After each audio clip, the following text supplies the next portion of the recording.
Welcome to the channel, guys. This time I'm here for the married women. Yes, some of the mistakes that we make as married women. I'm guilty of some of them, so let's talk.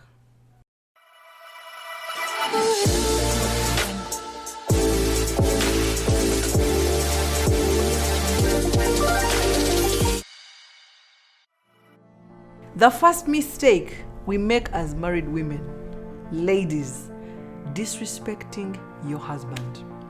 So you've been married to this guy 1 year, 2 years, you've become so familiar, Remember, this guy is your king, he's the king of the home.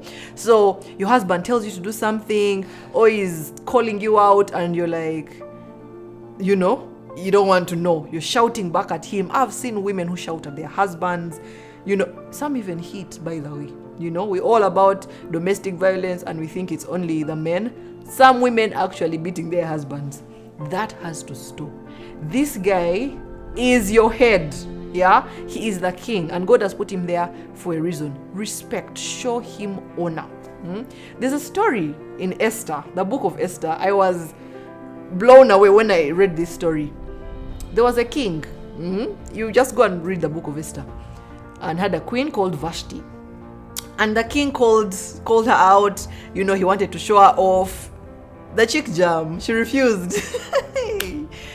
When she refused, the guy just replaced her. Immediately, he replaced her with Esther. That's how now you know hear of Queen Esther. Yeah. So your man may not replace you like how that king did, but he can replace you in his heart. You've seen marriages where the man is not bothered because he has moved on. Men can log off. They just shut down. And then you talk. They're not listening. You try to say something, nothing is working because you've shown him a lot of disrespect. Please, ladies, show your men honor because they deserve it. The second mistake that married women make, not taking care of themselves, especially those ones who are at home. You're always home, hairnet. These days now we have bonnets, hair bonnet. Morning to evening, you're in a hair bonnet. You're not working on yourself. The man comes back, you're in a lesu, the one that he left you in at night. Ladies, no, that has to stop. Men have that visual thing, like they are moved visually, and that's the truth. Yes, the heart is nice, but he has to first be attracted by what he sees. But you've been in marriage, you're not bothered. You're with kids, you're tired. The milk will pour on me, so you're just in a bed sheet. No, please. Dress up, do your hair, take care of yourself, rest, be healthy. Look appealing, please. Men are not going to just be there saying, oh, she has a nice heart. Thank you for your nice heart. We are happy. But please, let the nice heart also, the body look like the nice heart. Please, take care of yourself. That is the second mistake that married women make. The next mistake that married women make is taking up the leadership role. Especially for us choleric women, Bambi, like me. I have partly choleric and I want to take charge. I've mentioned before, like Steven procrastinates a bit, he's over reflective. I want to get the thing done, and the mistake that we make is sometimes we take over. You're like, you're not going to do it?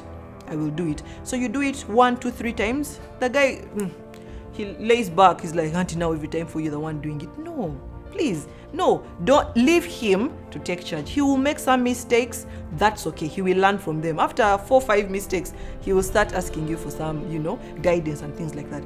So I was watching a YouTube video by a certain pastor, and she was saying, God said the man will be the head, not the richer one, not the smartest, not the fastest. No, the man will be the head. So many times women will make these mistakes and think that because you're richer, those women, they're getting more money than the man. All of a sudden, the man is beneath you. You talk to him anyhow. You take charge of the home. You start paying all bills. You don't let him actually do anything. How is he going to learn? How is he going to rise up? So please, the man is the head, not you, the richer one. Not you, the one who has PhDs. Let's talk about those women. You've done masters too. PhD, you're now doctor. They don't know you as doctor. Maybe your husband only did a degree. You start to feel like now you're in charge of the home. Now that needs to stop. You know, those things you can do them outside, like in the office. Of course, you know, we are all the same. If we are doing the same amount of work, we should be paid the same at work. In marriage, that stuff needs to end. The man is the head, and he needs to be given the respect that the head needs, okay? So please, show honor to your head. There can't be too many in the house.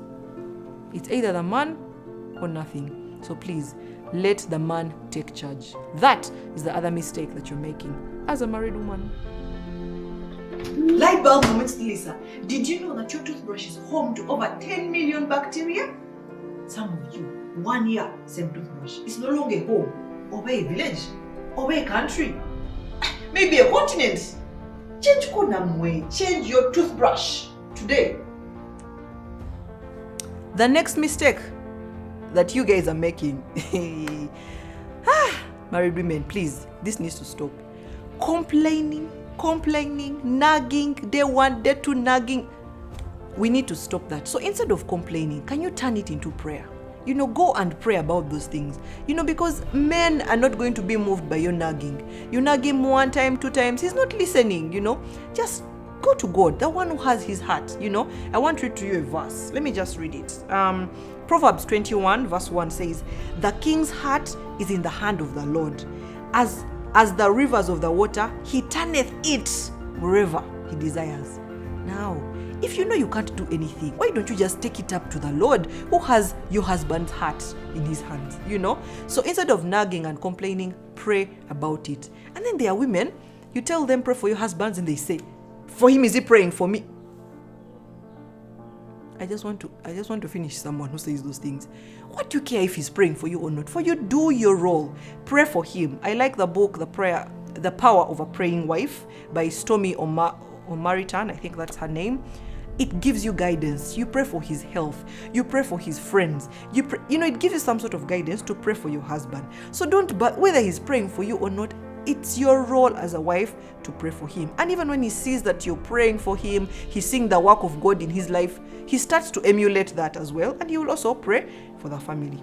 And then now the men, yes, I know I'm talking to the ladies, just because the woman is praying, who told you that it's the woman's role to pray?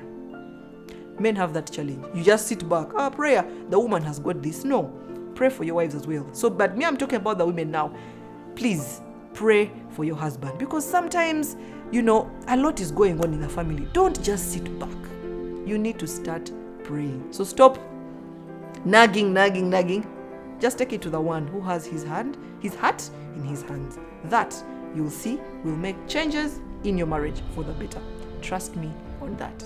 So even as you're praying, you're praying day 1, day 2, you feel like things are not moving, the man is not changing, you start to take things into your own hands. That needs to stop. So you need to rest and allow God to work. Even the story of Moses. Moses was, God's chosen one to lead the people out of Egypt, but he frustrated God's will in his life twice because Moses took things into his own hands. He saw that the Egyptians were killing his fellow people. He decided to kill the Egyptian as well. That frustrated God's will on his life. Do you know that God did not speak to Moses for 40 years because of that act? So even you, madam, you're praying and things are not working. You're like, let me do things myself. You will frustrate God's will for your family just because you're taking things in your own hands. So please rest and let God work in your life. The other mistake that married women make is doing quiet time. And this time I'm not talking about quiet time for reading the Bible. Something they call dositika. You're not talking. Women. The man has done something. You guys are not, you're angry at each other, and then you keep quiet for 2 weeks. You're not talking. Just give him food. He comes back. That needs to stop. I've been with Steve we're coming to close to 5 years now. I think I spent only one night, I think it was one night, not talking to him because of something he did. And the Holy Spirit rebuked me, and I've never done that thing again. Speak. Communicate with one another. If someone has annoyed you, let them know, and then solve the issue immediately. But you ladies, you get angry, you're not talking for a whole week. You remember, you're supposed to be his helper, but now you're not talking. Meanwhile, this guy is going to sign a huge deal. He needs your guidance, but because you guys are in Lucirica, you're not talking. Of course, he doesn't approach you. That's how you guys learn into debt. Massive debt. All the business fails. All because of just not talking. If you were talking, the man would have consulted you. You'd have, had a discussion, and things wouldn't have gone the way they went. So just because you're angry, please don't put the whole family load into, issues just because you can't apologize or you can't, talk about it. And that's the problem with women. They always feel that the man should be chasing after them. Oh, I'm sorry. Even when they're the ones who are in wrong, rise up, acknowledge where you've gone wrong, because we are also human. As women, we make mistakes. But you're always, you're waiting for the man to approach you to apologize. 2 days. Meanwhile, the man doesn't even know that something is wrong. Men are so oblivious. You will be angry. And for him, he thinks you just meditating. Please, talk about it and ensure that you talk to your husband. And I always ask people, if your child annoys you, children, they break something, they do something really out of this world, do you stop talking to them for 2 weeks? So if you can't do that to your child, how much more the love of your life? The one that you chose, no one forced you meanwhile. And then you do that to him? That's a mistake. You need to stop doing it. Today, after this video, please, stop that Lucirica stuff. It needs to end. Yeah. The final mistake I want to share with you guys. Ladies, you do not initiate sex. What's happened? What's up? Like, Chichi. You don't initiate sex. You're always waiting for the man to tap you. And every time he taps you, no, not a good time. It's too early. It's too late. The kids are awake. It's too hot. It's too cold. Excuses all the time. So even the man, he also wants to feel that you want him. So also you own that sexuality, and if you feel that you want some, please tap him. Do some signals. Every married couple has some signals. You look at your spouse a certain when he knows it's going down. Do that. Initiate sex. It makes the man feel wanted. It makes him that he's not like always the one struggling. Men are having sex, and every time they have sex, it's like a testimony, a miracle. It's like, Jesus, thank you for today. No, in marriage. It's not a testimony, please. Don't make men feel like when they get sex, it's like as if, the seas have parted. Yeah, so please, ladies, initiate sex. And because ladies always know the right timing, for that now the kids are not around, you're the one who feels that, it's a safe environment. So when you also reach out, wow, he knows everything has been thought through, so he'll be comfortable and you guys will have great sex. So please, tonight, after watching this video, tonight, please initiate. There was some person on Instagram. I did a poll on Instagram. By the way, if you're not following me on Instagram, you need to check out my page. I did a poll on Instagram about sex, and some guy mentioned that he has prayed, begged, done all these things to make his wife initiate. He's only left with fasting. I felt so bad for him. I was like, oh, Bambi. The man has done all things. It's only fasting left for him to get his wife to initiate. Please, please.